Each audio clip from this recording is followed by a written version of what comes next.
big story in science this week. West Australian scientists have announced today that they've found fossilised stromatolites, the oldest life on the planet. Lee Dayton was there when this discovery was revealed to the world.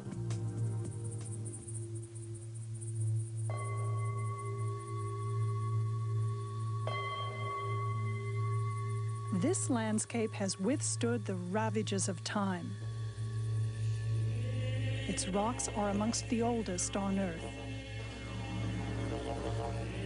But its most precious secret has only recently been discovered, and now a race is on to prevent the ultimate case of vandalism, or at least to do it properly.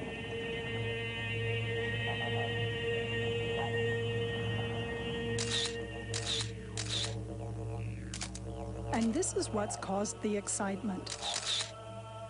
They may look humble, but these bumpy brown egg cartons may be the fossilized traces of the oldest life on Earth. If so, they're scientifically priceless.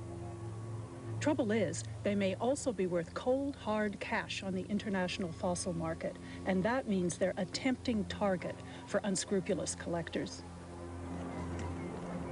So like reluctant vandals, scientists have come to the Pilbara to cut the precious fossils from the rock and take them back to Perth for safekeeping. But before the rocks are removed from their natural habitat, the world's leading experts are scouring the countryside. It's just my feeling is that it's thicker at the crest than it is on the flanks, and I don't see how that could be pushed up. They've come to decide whether or not the fossils really are as billed, ancient stromatolites.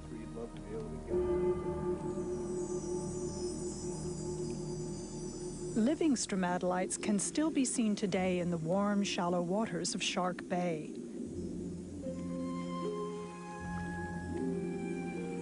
Layers of microbes and sediment have gradually built up, forming these distinctive structures. These are up to 3,000 years old.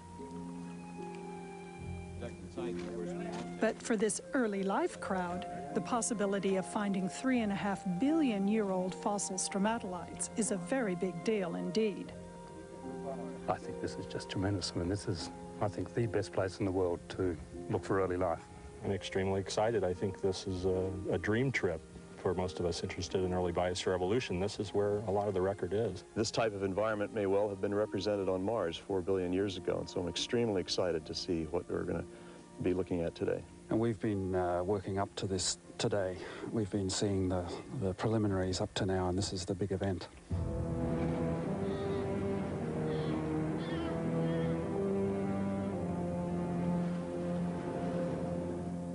This expedition to the middle of nowhere is about to make or break a scientific reputation. Kath Gray boasts a brand new doctorate in paleontology. With a Canadian colleague, she's claiming that the fossils are the best preserved evidence that microbe-sized life flourished on terra firma 3.5 billion years ago. It's going to be quite embarrassing to stand there and listen to the comments, but I think we've probably got the most convincing evidence that's been seen to date, and really we'll be quite proud to show it off. To Kath's relief, at least one part of the argument has already been settled. Her rocks are genuinely ancient. Geological Survey scientists in Perth set their age to 3.46 billion years. But are these really fossils or just funny-shaped rocks?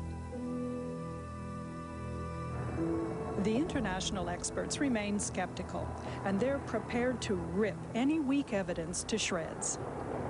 You're shaking. Oh, I'm a bit worried about it.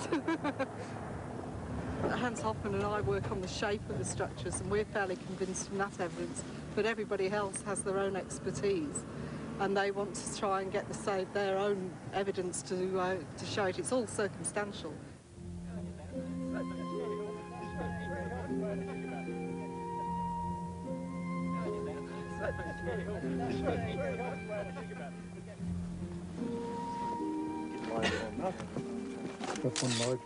And you can actually see them all the way through these bedding planes here. See 2 or 3 of the cones poking up. Jack, when you finish that photo... Now, obviously, everybody's showing interest, so there must be something of interest here. You're such a persuasive person, Hans. Well, I like to have the rocks speak for themselves, without an interpreter. You all have your own minds anyhow. No. You figured that one out, huh?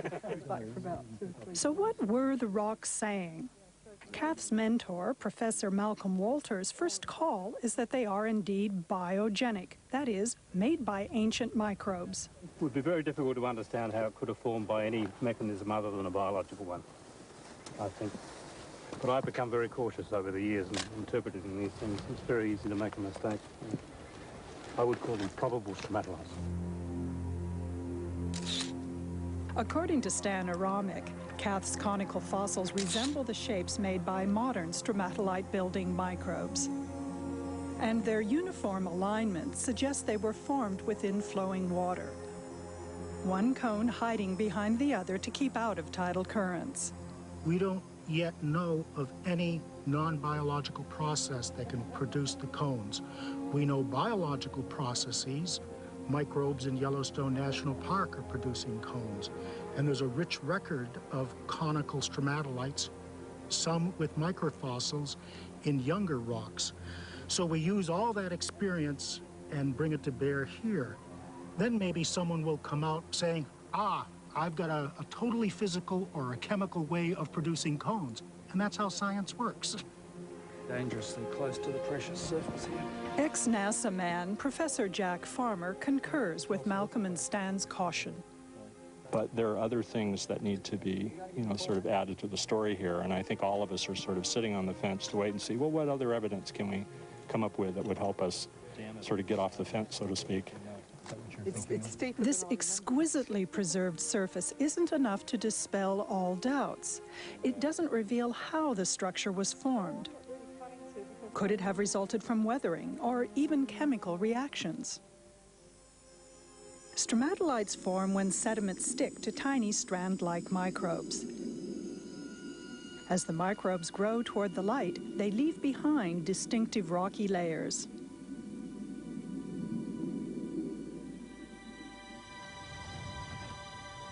Finding these sorts of growth patterns could sway the skeptics.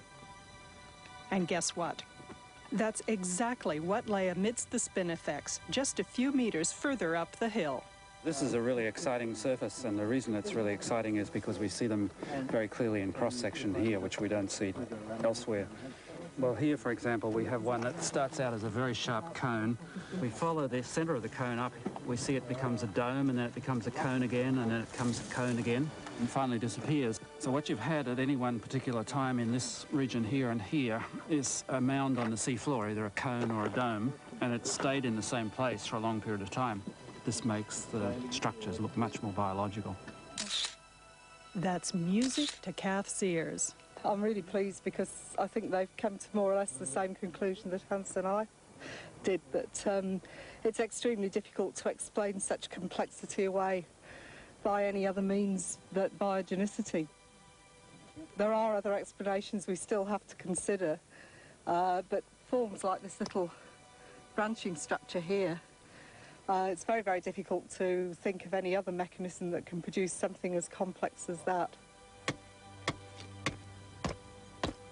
But for Bill Schaaf, there's always doubt, unless you find fossils of the original stromatolite-building microbes. It essentially is finding the smoking gun. Sure, it would be nice to have a stromatolite, but people will argue about that. They won't argue about real cellular microscopic fossils. If you can prove that they really are organisms, man, you've got it. You just have it right there. But near the top of the hill, Bill found evidence that he couldn't dispute. A sort of contour map of Kath's egg cartons in the valley below.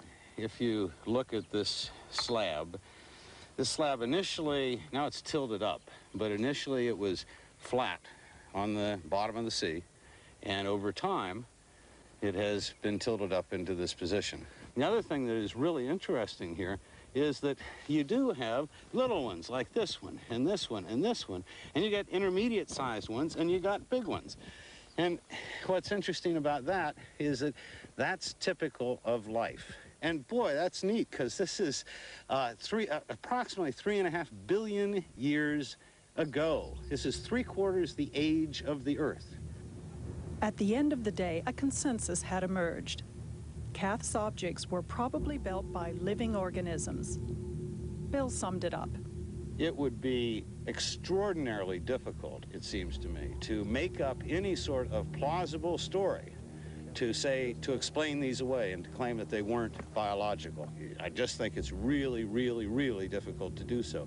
So I'd vote biological. By golly, I certainly would. But just when things were looking so good, Kath's day of triumph was threatened. So I think there's a piece missing. I'm sure I remember the face being larger than that. But it seems to me there's a couple of fresh bits already gone from it. And I think over here, which is off the photo, there's a bit missing there. Kath had always feared fossil thieves. She'd even avoided disclosing this location when submitting her paper. But reviewers insisted. One of the peer reviewers, which happened to be Bill Schoff, who's been on this trip, said that the work was very good, but unfortunately, if they were not prepared to give the location of the site accurately so other scientists could examine the area in context, then he was not prepared to recommend publication. But the cones were too precious to leave as unguarded prey. Sadly, fossil theft in northwestern Australia is a reality. Last year, detectives in Broome recovered a fossilized dinosaur footprint that had been hacked from coastal rocks. Protecting them is almost impossible in such remote locations. Whilst we are aware that fossils do get stolen from time to time, the difficulty is that we're not always aware where they're stolen from or exactly when they're stolen, so it may not come to our attention for some time after the fact.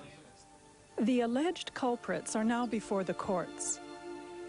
A reputable fossil dealer told Quantum that the footprint might bring $3,000 on the international market. He put the value of Kath's stromatolites at nearly $40,000. Back in the Pilbara, the formation appeared to be intact. But the Geological Survey team weren't about to give thieves a second chance. This was a gamble. Would the precious fossils be damaged beyond repair? The team photographed the stromatolites just in case something went drastically wrong. The photos will also help make a replica, which will be returned in place of the original fossils. Okay. A lot easier than I thought it was going to be, because it looks as if this is so damp, it looks like the river's been up and the material's loose. You know, I think we all have mixed feelings about removing the samples from this context, but on the other hand, we know too that they're likely to disappear, unfortunately, if they're not removed. I've been having nightmares for the last week about whether we're going to be able to do this without All right, that's enough. sort of rock drills and hammers, and of course the risk's always whether it's going to smash up in the process. So I'm just so relieved that these are so loose, because we can just get them out.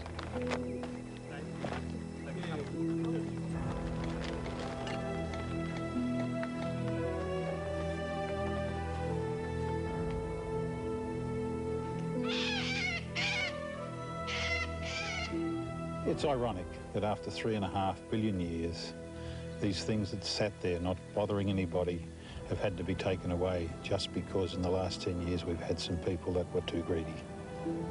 And as for Kath, she's pleased her reputation survived intact. Most of all, she's relieved that after 3.5 billion years, her stromatolites are now safe and sound.